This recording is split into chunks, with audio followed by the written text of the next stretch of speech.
স্বাস্থ্য পরিষেবা এবার বিশেষ নজর, তাই স্বাস্থ্য কেন্দ্রের দ্বিতল ভবনের ভূমি পূজন আজ অনুষ্ঠিত হয়েছে মাতাবাড়ি বিধানসভা কেন্দ্রের মহারানী এলাকায়।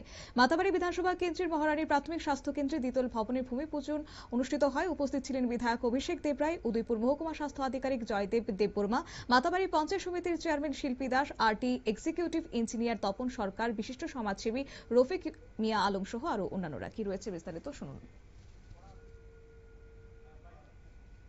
ত্রিপুরা সুন্দরী যে হাসপাতাল আছে এটাকে জেলা লেভেলের হাসপাতালে আমাদের পরিণত করা, তার জন্য আমাদের সেখানে আপনারা সবাই জানবেন এবং আমাদের জেলা হাসপাতালে যাওয়ার আগে আপনারা কিন্তু সবচেয়ে সুবিধা হয় মাতাবাড়ি বিধানসভার অধিকাংশ মানুষের আমাদের ত্রিপুরা সুন্দরী হাসপাতাল যদি লেনদেন হয় তাদের সবচেয়ে বেশি পরিষেবা তারা নিতে পারে।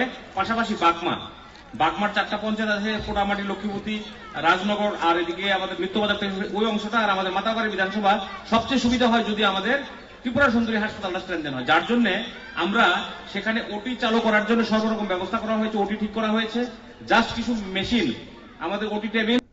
এদিন বিশিষ্ট সমাজসেবী হিসেবে উপস্থিত ছিলেন রফিক মিয়া, অমল সরকার সহ আরো অন্যান্যরা। তবে ন্যাশনাল হেলথ স্কিমের আওতায় 2,57,01,000 টাকায় ব্যয় ধরা হয়েছে মহারানী প্রাথমিক স্বাস্থ্য কেন্দ্রের দ্বিতল ভবন নির্মাণের জন্য। মহারানী প্রাথমিক স্বাস্থ্য কেন্দ্রের দ্বিতল ভবন নির্মাণ হলে জনসাধারণকে অনেকটা উন্নত পরিষেবা প্রদান করা যাবে বলে আশাবাদী বিধায়ক অভিষেক দেবরায়। নিয়ে নিচ্ছে ছোট্ট একটি বিজ্ঞাপন বিরতির সঙ্গে থাকুন।